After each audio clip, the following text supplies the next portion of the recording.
Alright, what's up guys? Welcome back po muli sa aking YouTube channel. So for today's video update guys, good morning guys. Mag-i-ikunin update ang first son, Janine Gutierrez and Mr. Jericho Rosales update. Ayan, with Sheena Crab and of course with Dreamski family. Janine Gutierrez at Jericho Rosales with iba pang Dreamski family. Umaten po sila ng Dreamski Christmas Party 2024 kasama ang iba pang artista. Like pagkatapos nga ng dinner na Echo with kanyang manager and pagkatapos nga din ng event ni Janine sa LVX Mega Magazine 2024 Holidays, ganap nila kasama ang kanyang best friend. Dumiretso na nga po si Janine Gutierrez sa Dreamskip Christmas Party 2024 and invited nga din po si Kyle Echari sa LVX Mega Magazine and dumiretso din nga po si Kyle Echari sa Dreamscape Christmas Party. Yes po, then nag-perform din si Kyle sa Dreamscape Christmas Party and invited po si Kyle. You know, Kyle Echari, love na love din niya ang kanyang ate Janine Gutierrez guys. So ito nga ang performance ni Daddy Echo sa Dreamscape Party.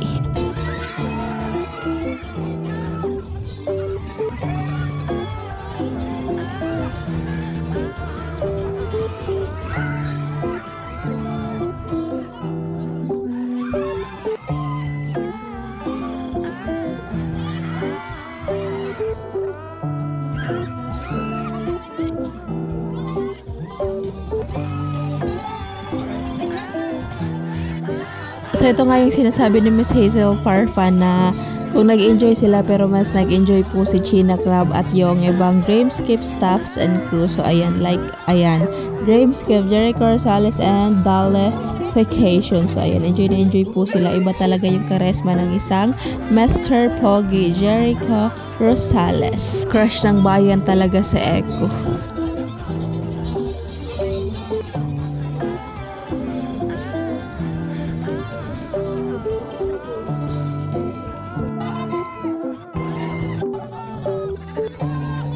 Ito nga ang binahagi ni Miss Hazel. Thank you Jericho Rosales. Nag-enjoy kami pero mas nag-enjoy si Sheena Crab.